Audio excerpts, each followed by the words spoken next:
mangez de la viande? Très peu, le moins possible. Et pourquoi le moins possible? Parce que c'est pas très bon pour la santé d'une part. À partir d'un certain âge, on commence à avoir des problèmes de tension et donc c'est pas très bon. Alors un peu moins la viande de mouton mais plus la viande de bœuf. Et puis par compassion pour les animaux. Donc c'est... Avec le temps, on se dit que c'est peut-être pas si nécessaire d'en manger si souvent. Alors justement, est-ce que vous savez que pour la nourriture d'un omnivore, il y a 8250 litres d'eau par jour qui est utilisée?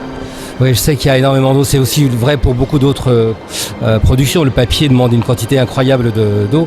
Et donc effectivement, c'est à la fois aussi mauvais pour la planète de manger de la viande parce qu'il consomme un très grand nombre de ressources. Et comparé à ce que serait la consommation, je le sais, de produits purement végétariens, c'est beaucoup plus coûteux. Votre famille, elle élève des animaux? Ah non, elle élevait des animaux, mais bon, il y a une vingtaine d'années. Et vous voyez une différence? Vous voyez une différence entre il y a 20 ans et aujourd'hui au niveau de l'élevage traditionnel, industriel? Moi, je pense qu'il faut se diversifier, en fait, et il faut voir peut-être plus petit et se contenter de... Voilà, je pense que l'agriculture aujourd'hui, c'est un petit peu... un petit peu trop grand, je pense. Par exemple, la ferme des 1000 vaches? Ah non, pas du tout. Non. Pour vous, c'est pas de l'agriculture? Non, ça pollue, non, pas du tout. Et au niveau du sort des animaux, est-ce que ça vous touche quand même d'envoyer vos animaux à l'abattoir? C'est notre métier. Donc ça vous... Non. Ça vous touche Non, pas du tout. Vous les élevez? On sait très bien que quand on démarre dans ce site-là, c'est comme un céréalier qui met son champ de blé à la récolte, c'est pareil. Nous, on sait que c'est le but. Mais enfin, moi j'étais sélectionneur, un peu comme on fait aujourd'hui. Les producteurs de viande, c'est leur métier. Ils élèvent pour tuer, comme des canards, comme des poules. Et ça vous gêne pas de passer du temps et de l'énergie à élever un animal qui va mourir? Non, c'est une passion. C'est une passion, ça. Hein, c'est inné chez l'éleveur. Donc vous pensez quoi des gens qui ne mangent pas de viande, en fait, qui sont purement végétariens, végétaliens? Vous savez, je suis pas un gros mangeur de viande, même que j'en produis. Je mange des légumes, je mange tout. Je crois que ceux qui se disent végétariens, allez, rigolons un peu. Vous pensez qu'ils mangent de la viande? D'accord. Merci monsieur. Vous voyez la vache qui est juste derrière nous, elle a un ruban bleu, blanc, rouge. Donc ça veut dire qu'elle a été achetée en fait par un supermarché pour en faire de la viande. Est-ce que ça vous touche? Oui, je mange pas de viande. Vous mangez pas de viande, très bien. Vous êtes végétarienne? Oui. Depuis longtemps? Oui. Est-ce que vous êtes végétalienne? Non, je mange quand même des œufs, je bois du lait, du poisson. Je mange du poisson mais de la viande, non. Vous mangez du lapin ou pas? Non, plus maintenant. Alors pourquoi? Parce que ce sont des élevages intensifs, bourrés d'antibiotiques, parce qu'ils sont serrés comme des harengs. Et donc, j'en mange plus. Est-ce que vous savez justement, vu que vous parlez d'élevage intensif, quel est le pourcentage de lapins élevés en élevage intensif en France? Hormis ceux comme chez ma grand-mère, où je mangeais du lapin, il n'y a que ça, hein.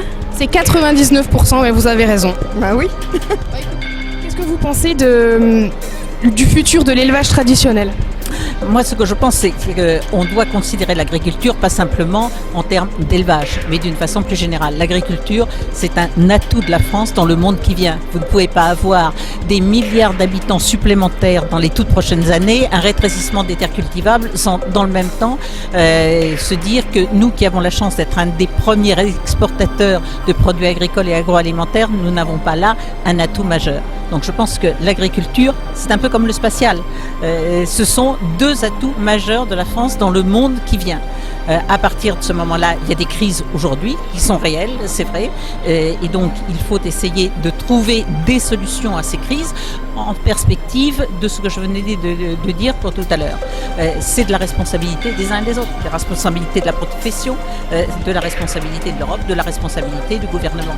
Et c'est en travaillant ensemble que l'on peut trouver des solutions qui ne soient pas des grands mots. C'est facile de dire un grand mot comme ça un jour de salon.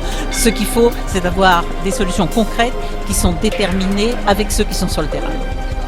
Juste une petite question. Vous qui soutenez les élevages industriels, vous pensez quoi du traitement qui est réservé aux animaux dans ces élevages? C'est la même question, alors vous êtes très gentil. D'abord, vous posez une question qui est déjà accusatrice. Si, vous qui soutenez les élevages industriels, vous pensez quoi de ce que c'est? Donc déjà, vous êtes dans une position qui consiste à m'accuser de quoi? Attendez, stop. Vous m'avez posé une question, donc je vais répondre. Donc je vous dis que votre question est déjà accusatrice. Donc je ne vais pas me prêter à une réponse. Moi, qu'est-ce que je fais aujourd'hui?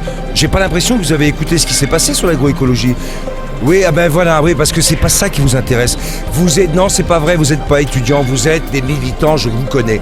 Vous n'êtes pas venus, vous n'avez pas écouté ce qu'était l'agroécologie, ce qui a été présenté par des agriculteurs qui mettent en place des systèmes et des nouvelles méthodes de travail. Donc vous pouvez pas dire, comme vous le dites, je suis désolé de vous le dire, mais vous le garderez pas. C'est parfaitement scandaleux de venir me poser une question en m'accusant, d'accord? Parce que je pourrais vous accuser aussi. Si, vous m'avez accusé. Vous êtes le promoteur du système industriel. Mais enfin, c'est une plaisir. Non, non, non, non.